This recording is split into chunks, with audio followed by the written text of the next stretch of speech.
News times के इस bulletin में आपका स्वागत है। मैं हूं तृप्ति। आइए नजर डालते हैं आज के जिले की खबरों पर। कोरोना वायरस ने पश्चिमी सिंहभूम जिले में भी दस्तक दे दिया है। कोविड-19 के संक्रमण का जिले में यह पहला मामला है। प्रवासी श्रमिक के जरिए कोरोना वायरस चेन्नई से पश्चिमी सिंहभूम पहुंचा है।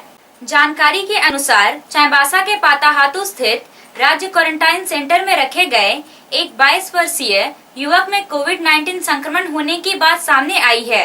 यह युवक 14 मई को चेन्नई से चाईबासा पहुंचा था, जिसके बाद उसकी प्रारंभिक जांच के बाद उसे क्वारंटाइन में भेजा गया और कोविड-19 जांच के लिए उसके सैंपल को जमशेदपुर लैब में भेजा गया था। कोविड-19 पॉजिटिव युवक मनोहरपुर प्रखंड के गुआ थाना क्षेत्र का निवासी है। जिला प्रशासन द्वारा जिले में कोरोना वायरस के पॉजिटिव व्यक्ति के पाए जाने की पुष्टि की गई है। बताया गया है कि आज जांच रिपोर्ट आने के बाद कोविड-19 प्रभावित युवक को चक्रधरपुर में बने कोविड-19 हॉस्पिटल में पहुंचा दिया गया है, जहां चिकित्सकों ने उसे भर्ती कर इलाज शुरू कर दिया है। अभी प्राप्त सूचना के अनुसार एक व्यक्ति इसी जिले के हैं, वो चेन्नई से रिटर्न हुए हैं वया बरकाकाना। उनका आगमन इस जिला में 14 तारीख को हुआ था और रेड जोन एरिया से आने के कारण उनको कोरोना टेस्ट कराया गया है और उनको स्टेट क्वारंटाइन सेंटर के आइसोलेशन वार्ड में रखा गया है। तो आज एक व्यक्ति का रिपोर्ट इस श्रेणी में पॉजिटिव में आया है और जो इनके साथ जो भी ट्रैवल किए थे उनके बारे में जानकारी लेने के लिए अभी प्रक्रिया जारी है और इनको कोई अपने घर जाना नहीं दिए। सरकारी क्वारंटाइन सेंटर में आइसोलेशन वार्ड में इनको रखा गया है, इसीलिए किसी को वरी होने की आवश्यकता नहीं है। पूरा SOP का अनुपालन करते हुए इनको हॉस्पिटल में अभी एडमिट कराया गया है। डॉक्टर से मिली जानकारी के अनुसार यह व्यक्ति एसिम्प्टोमेटिक है। इनका उम्र 22 साल है और अभी इनके कोई सिम्टम, फीवर या कोई बीमारी, कोई सिम्टम्स इनके पास नहीं है और SOP के अनुसार भारत सरकार और झारखंड सरकार के दिशा निर्देश में इनका इलाज की व्यवस्था अभी सुनिश्चित की गई है और इनके साथ जो भी ट्रैवल हिस्ट्री किए हैं, जो भी इनके साथ कांटेक्ट में आया है, सभी को आवश्यकता के अनुसार हम लोग स्टेट क्वारंटाइन में रखेंगे और 7 दिन के बाद इनको पुनः टेस्ट करते हुए इसके बाद इनको विमुक्त करेंगे। मैं सभी पश्चिमी सिंहभूम जनता से मैं अपील करूंगा कि आपके द्वारा लॉकडाउन का काफ़ी अच्छे ढंग से सपोर्ट के साथ अनुपालन किया जा रहा है। अभी भी मैं आपसे अनुरोध करूंगा कि और सतर्कता बरते हुए जो लॉकडाउन का जो नियम जो भी राज्य सरकार फ्रेम करेंगे उसका अक्षरता अनुपालन करेंगे, तो किसी को कोई वरी करने की ज़रूरत नहीं है। जो भी पेशेंट जो ट्रेस आउट हुए हैं वो आइसोलेशन, पहले से आइसोलेशन में थे। जैसा कि आप लोगों को अवगत होगा कि पश्चिमी सिंहभूम चाईबासा जिला अंतर्गत एक पॉजिटिव केस आज हुआ है, तो बहुत अच्छी बात है कि ये ऑलरेडी कोविड केयर सेंटर के आइसोलेशन वार्ड में थे और उसके बाद वहाँ से फिर जो है इनको कोविड में भर्ती कराया गया है। सुरक्षा के सभी जो नियम हैं उनको हम लोगों ने पहले से ही हम लोग मॉक ड्रिल किए हुए थे, तो बहुत आसानी से यह काम हो गया। और जो कॉन्टैक्ट ट्रेसिंग का काम है वो स्वास्थ्य विभाग और पुलिस विभाग की जो संयुक्त टीम है वो बहुत ही प्रोफेशनल तरीके से कर रही है और जो हमारा कॉन्टैक्ट ट्रेसिंग का काम है, चाहे वह लो रिस्क हो या हाई रिस्क हो, प्रत्यक्ष व अप्रत्यक्ष रूप से हो, वो बहुत ही प्रोफेशनल तरीके से किया जा रहा है। और हमारी जो कॉन्टैक्ट ट्रेसिंग की बहुत अधिक आवश्यकता नहीं है, लेकिन लॉकडाउन 4 के संदर्भ में जो निर्देश हैं, जो पहले से एक्चुअली यहाँ पर तो लॉकडाउन 2 के ही निर्देश चले आ रहे हैं, तो संध्या 7 बजे से लेकर सवेरे 7 बजे तक जो एक तरह से जो धारा 144 लगी है उसका पूर्णतया पालन करें और जो अन्य निर्देश हैं जैसे मास्क पहन के सार्वजनिक जगहों पर चलना या फिर जो है एक सोशल डिस्टेंसिंग बनाए रखना, इन सभी चीज़ों का कड़ाई से पालन करें। आप लोग सहयोग दें। जिला प्रशासन काफ़ी अच्छे पेशेवर तरीके से, प्रोफेशनल तरीके से काम कर रहा है और पुलिस की जो हमारी टीम्स है वो न केवल माइग्रेंट्स मजदूरों को लेके बल्कि जो हमारे क्वारंटाइन सेंटर्स की जो सिक्योरिटी है उसको भी लेके काफ़ी संजीदा है और चीज़ें जो है हम लोग की प्रत्यक्ष निगरानी में की जा रही हैं, उपायुक्त महोदय और मेरे प्रत्यक्ष निगरानी में, तो चीज़ें कंट्रोल में है। लेकिन आप लोगों से पुनः एक बार अपील है कि आप लोग जो है लॉकडाउन के जो निर्देश हैं सोशल डिस्टेंसिंग के और मास्क पहनने के, उनका कड़ाई से पालन। मजदूरों के राज्य में लौटने के साथ ही उनके समक्ष रोजगार की समस्या भी आने लगी है, लेकिन पश्चिमी सिंहभूम जिले में मजदूरों को रोजगार से जोड़कर उनकी समस्या को खत्म करने का प्रयास शुरू कर दिया गया है। इस दौरान जिले में मनरेगा जैसी महत्वाकांक्षी योजना मजदूरों के लिए संजीवनी के समान काम कर रही है। लॉकडाउन के दौरान काम धंधा बंद हो जाने से मजदूरों की आमदनी रुक गई थी, लेकिन अब जिले में मनरेगा को व्यापक स्तर पर शुरू किया गया है, जिसमें उन्हें मजदूरी की बढ़ी हुई दर भी दी जा रही है। जो बाहर से मजदूर आ रहे हैं और हमारे यहाँ भी जो गरीब लोग हैं और जो मजदूरी के लिए काम खोजते हैं, उन लोगों को रोज़गार हम लोग दे सकें। और ये बागवानी योजना से ऐसा होगा कि भविष्य में जो है किसी को बाहर काम करने के लिए जाने नहीं पड़ेगा, क्योंकि उससे प्रति वर्ष आमदनी ही 1 लाख रुपये हो जाएगी। आशा है कि हम लोग जो मैन डेज है वो इम्प्रूव कर पाएंगे आने वाले सप्ताह में, और यहाँ के लोगों को और बाहर से भी आने वाले जो हमारे मजदूर भाई बहन बाहर काम करते हैं उनको भी आने के बाद हम लोग रोज़गार दे पाएंगे। अंत में एक खुशी की बात यह है कि नरेगा का जो रेट है वो 194 रुपीज़ हो गया है, which is more than earlier. तो हमको लगता है कि अभी ज़्यादा से ज़्यादा लोग इसमें भाग लेंगे और जिला जो है एक फ्रूट बॉल के रूप में उभर कर सामने है। प्रवासी मजदूरों के साथ साथ ग्रामीण क्षेत्र के मजदूरों को राज्य सरकार एवं केंद्र सरकार की योजनाओं में मनरेगा मजदूरों के रूप में सूचीबद्ध करते हुए उन्हें काम दिया जा रहा है। इससे न सिर्फ ग्रामीण क्षेत्रों में विकास कार्यों को गति मिल रही है, बल्कि मजदूरों में भी रोजगार को लेकर संतोष और खुशी दिख रही है। मेरा नाम गोवर्धन सिंह है, रोबोकरा गांव से पश्चिम सिंहभूम जिला अंतर्गत से हूं। मैं मनरेगा मजदूर हूं और अभी बागवानी का काम चल रहा है और हम सभी मजदूर खुश हैं। बागवानीकरण बहुत अच्छा लग रहा है और हम मनरेगा के लोगों को रोजगार की सुविधा हो रही है, जबकि हमारा संसार में पूरा कोरोना वायरस फैल गया है, फिर भी मनरेगा के तहत पर जिसका जो कल बनाया है काम चालू है। और सरकार को हम लोग की हिदायत एक चीज है कि समय पर हम लोग का अकाउंट में भुगतान हो जाना चाहिए और हम लोग को ऐसा ही काम मिलेगा, अपनी जगह पे पौधारोपण करेंगे। गोवा थाना पुलिस ने हत्या के मामले में 2 लोगों को गिरफ्तार कर न्यायिक हिरासत में भेज दिया है। गोवा थाना पुलिस ने गुप्त सूचना पर पुतकल उर्फ फुटबॉल लोहार और बेड़ो लोहार को गिरफ्तार किया है। गोवा थाना के सुकरीपाड़ा गांव में हुई हत्या के मामले में राम लोहार और बबलू लोहार को गिरफ्तार किया गया था। गिरफ्तार दोनों आरोपी के बयान पर पुलिस ने घटनास्थल से कपड़ा बरामद किया है। पश्चिमी सिंहभूम जिला पुलिस ने अवैध बालू उत्खनन के खिलाफ बड़ी सफलता हासिल की है। पुलिस ने अवैध बालू लदा 2 हाईवा जब्त किया है, जबकि अवैध बालू उत्खनन मामले में 5 लोगों को गिरफ्तार किया गया है। इस कारोबार में कई सफेद पोश भी शामिल हैं, जिसका पर्दाफाश होना बाकी है। विश्व के साथ पूरा देश कोरोना महामारी से जूझ रहा है। सरकार और पुलिस प्रशासन इस महामारी से लोगों को बचाने में जुटे हुए हैं। वहीं बालू माफिया इसका फायदा उठाने में है। बालू माफिया को कई सफेद पोश लोगों का साथ मिल रहा है। ऐसे सफेद पोश लोगों का पर्दाफाश करने में पुलिस भी सहम रही है। गोइलकेरा थाना के कोयल नदी में बड़े पैमाने पर बालू का अवैध उत्खनन किया जा रहा है।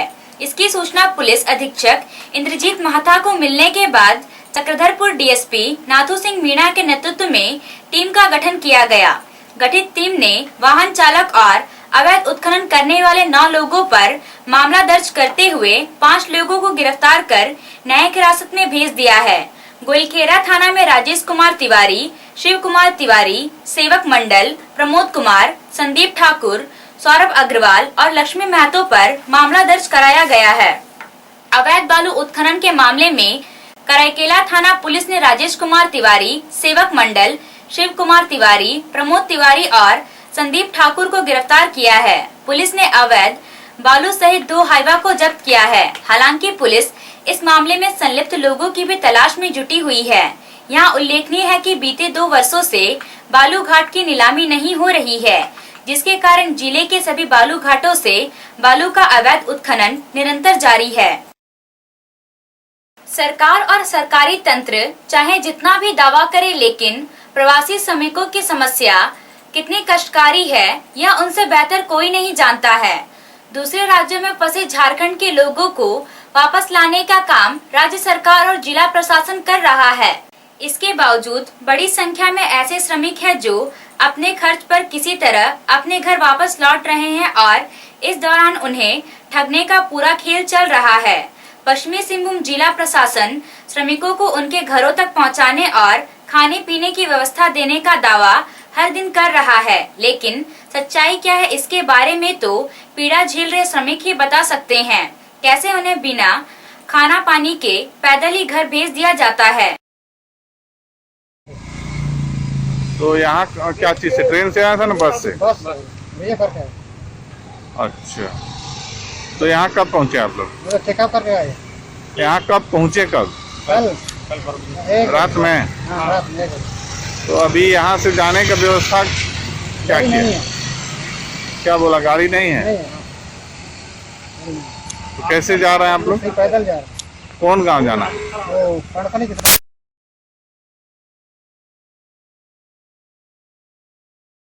सरिये में काम कर रहा है। अच्छा, फिर वहाँ से कैसे आया तुम लोग यहाँ?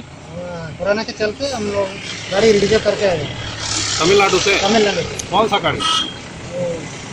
छोटा ये बॉयलर है। अच्छा, तो कितना पैसा लग गया? 1,12,000। कितना आदमी था? 16 आदमी। कौन कौन गाँव का था? वो घाट गमरिया तरफ, हम लोग का दही तरफ कोटपरी। वहाँ क्या क्या समस्या हो रही थी तुम लोग को? नहीं, ऐसे कोरोना के चलते ऐसे ही हम लोग रिजेक्ट करके गाड़ी से आए हैं। तो वहाँ रहने खाने में दिक्कत हो रहा था क्या? ना दिक्कत नहीं है, हम लोग वापस आने के लिए अच्छा रिजेक्ट करके आए हैं। पश्चिमी सिंहभूम के 16 श्रमिक 1,12,000 रुपए किराया देकर एक प्राइवेट गाड़ी के जरिए रविवार की रात चाईबासा पहुंचे।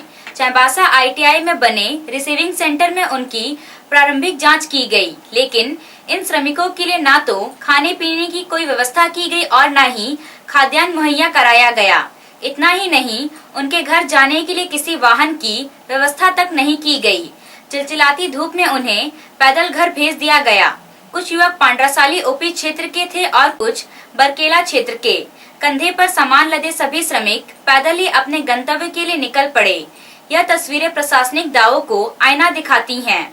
यह बताने के लिए काफी है कि सरकार दावे भले ही कुछ भी कहती हो, लेकिन धरातल पर सच्चाई कुछ और ही है। 17 आदमी था। 2 आदमी हम बरकला वाला और आदमी इधर ये का है दीपन का है। तो उन लोग को तो भेजा गया, लेकिन हमको भी बोला कि जाओ। कहाँ उतार दिया गया? तो मान कि ये मैं अभी चेकअप हो रहा है ना। चेकअप जाओ। कल अच्छा, कल सुबह। तो वहाँ से पैदल जाने के लिए बोला गया? नहीं, हमें ऐसे जा रहे हैं। खाना पीना में कुछ नहीं है, तो इसलिए हम जा रहे हैं। तो खाना पीना तुम लोग का नहीं है ना, दिया कि नहीं वहाँ पे खाना पीना? नहीं दिया ना। अभी भी भूखे हो? हाँ, राशन पानी कुछ नहीं दिया? चावल वावल? नहीं, पैसा वैसा है तुम लोग पास? इसीलिए तो हम गाड़ी से भी जाएंगे वापस। पश्चिमी सिंहभूम जिले में कोरोना संक्रमण को लेकर जिला प्रशासन की ओर से की गई तैयारियों का पेयजल एवं स्वच्छता मंत्री मिथिलेश कुमार ठाकुर ने सदर अस्पताल स्थित isolation ward, state quarantine centre Patahatu, Sant Viveka school में बने शेल्टर होम का निरीक्षण किया। मंत्री मिथिलेश कुमार ठाकुर ने सोमवार को सदर अस्पताल स्थित आइसोलेशन वार्ड का निरीक्षण किया। निरीक्षण के दौरान civil surgeon doctor Manju Dubey, doctor Sanjay Kujur, doctor Jagannath Hembram मौजूद थे। CS ने मंत्री को सदर अस्पताल में कोरोना संक्रमण से बचाव को लेकर की गई तैयारी के बारे में जानकारी दी। उसके बाद मंत्री ने स्टेट क्वारंटाइन सेंटर पाताहातू और संत विवेका स्कूल में बने शेल्टर होम का निरीक्षण किया।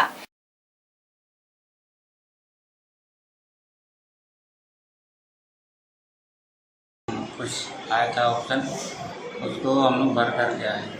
सभी चीज़ ठीक है बराबर, प्लस खाने पीने में प्रॉब्लम है और वही जांच नहीं हो रहा है, इसी चीज़ का ज़्यादा हम लोग को परेशानी है। क्या हुआ? खाना सुबह भी नाश्ता में कम मिल रहा है, दोपहर के लिए तो कल आए तो कल तो नहीं मिला था, तो आज दोपहर का खाना मिलेगा, उसमें पता नहीं कैसे मिलेगा, लेकिन कल रात को खाना खाए तो रात में भी बहुत कम खाना मिला था। आया था परसों आया था, तो कल हम लोग को यहाँ शिफ्ट करा दिया। उसके बाद में रात को 10 सुबह खाना कुछ नहीं मिला, पानी तो यहाँ पीने रखा हुआ है, तो खाना हम लोग को 11 बजे मिला और चावल नहीं मिला, कल इडली जो इतना छोटा छोटा वाला तो 5 पीस कर दिया, 5 लोग करके। उसके बाद दाल दिया थोड़ा थोड़ा करके, उतना में हम लोग को पेट नहीं भरा। 2 बजे मिलेगा बोल रहा, कोई गारंटी बोल, यहाँ से पहले से आदमी है यहाँ पे, लोग बोल रहा है कि एक ही टाइम खाना दे रहा है, ऐसा बोल रहा है। तो देखते हैं हम लोग तो आज पूरे दिन भर रहेंगे, देखते हैं 2 बजे बाद मिलेगा कि नहीं मिलेगा, तो हम लोग को तो पता नहीं है। जांच हुआ है आप लोग का? अभी जांच नहीं हुआ है। कल हम लोग गया तो कागज लेके दे दिया हम लोग को, उसमें स्टाम्प मारेगा तो जा सकता है, बोला अभी तो स्टाम्प जांच भी मेडिकल नहीं हुआ हम लोग का। निरीक्षण के बाद मंत्री ने कहा कि जिले में कोरोना संक्रमण को लेकर जिला प्रशासन की तैयारी संतोषजनक है।